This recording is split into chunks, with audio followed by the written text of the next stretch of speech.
భద్రాద్రి కొత్తగూడెం జిల్లా భద్రాచలం తెలంగాణ టూరిజంల Mala Mahanadu RI CCS national president doctor RS Ratnakar media సమావేశం ఎస్సీ రిజర్వేషన్ల వర్గీకరణ దళితుల ఐక్యతపై దేశవ్యాప్తంగా రాజకీయ కుట్ర జరుగుతుందనే సమావేశంలో ఆగ్రహం వ్యక్తం చేశారు డాక్టర్ రత్నాకర్.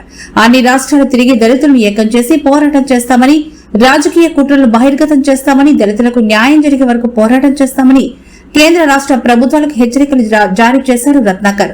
ఇక మీడియా సమావేశంలో ఆయన మాట్లాడుతూ మోడీ బీజేపీ ఎస్సీ వర్గీకరణ పేరుతో దళితుల ఐక్యతపై దేశవ్యాప్త రాజకీయ కుట్రకి తెరలేపిందని, ఎస్సీ వర్గీకరణను శాంపుల్ గా పంజాబ్ హర్యానాలో మొట్టమొదటిగా ఈ దేశంలో చేసింది కాంగ్రెస్ పార్టీ ప్రభుత్వమేనని, ఆయన కాంగ్రెస్ పార్టీ వేస్తే మోడీ దేన్ని దేశం మొత్తం చేశాడు.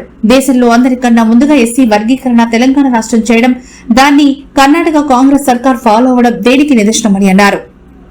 ఈ సందర్భంగా ప్రశ్నలు లేవనెత్తారు. అదేవిధంగా చెంచాగిరికి అలవాటు పడ్డ కొంతమంది మాల నాయకులు రాజకీయ పార్టీలకు విశ్వాసంగా ఉన్నారే తప్ప జాతి పట్ల విశ్వాసం లేదు అన్న విషయాన్ని ప్రతి ఒక్కరూ గమనించాలని అన్నారు.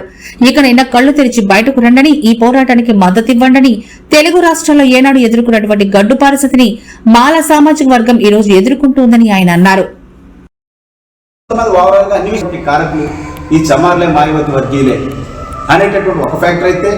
చమారేతర ఎస్సీ కులాలు కూడా ఫైజాబాద్ ఉత్తరప్రదేశ్లో ఇక్కడ జనరల్ ఎంపీ స్థానంలో ఎస్సీ లిస్టులో జరిగినటువంటి ఎన్నికల్లో నా మధుర నా కాశీ అబ్కి బార్ అవదేశ్ పాసి, మధుర వద్దు కాశీ వద్దు పాసి వద్దు చాలు అనేటటువంటి నినాదంతో ఉత్తరప్రదేశ్లో ఇప్పుడు పంజాబ్ రాష్ట్రం వేసినటువంటి కేసుని 10 సంవత్సరాలుగా 2011 అనుకుంటా అప్పటి నుంచి పెండింగ్లో ఉన్నటువంటి కేసుని తీసుకొచ్చి ఇది నేషనల్ కాన్స్పిరసీ, దేశవ్యాప్త కుట్ర కాబట్టి మాల సోదరులందరూ కూడా ఈ యొక్క పోరాటానికి సిద్ధం కావాలని చెప్పేసి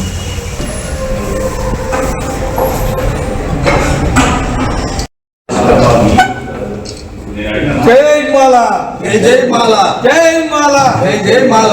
మాలల ఐక్యత వర్ధిల్లాలి, మాలల ఐక్యత వర్ధిల్లాలి, మాలల ఐక్యత వర్ధిల్లాలి. జై వర్ధిల్లాలి.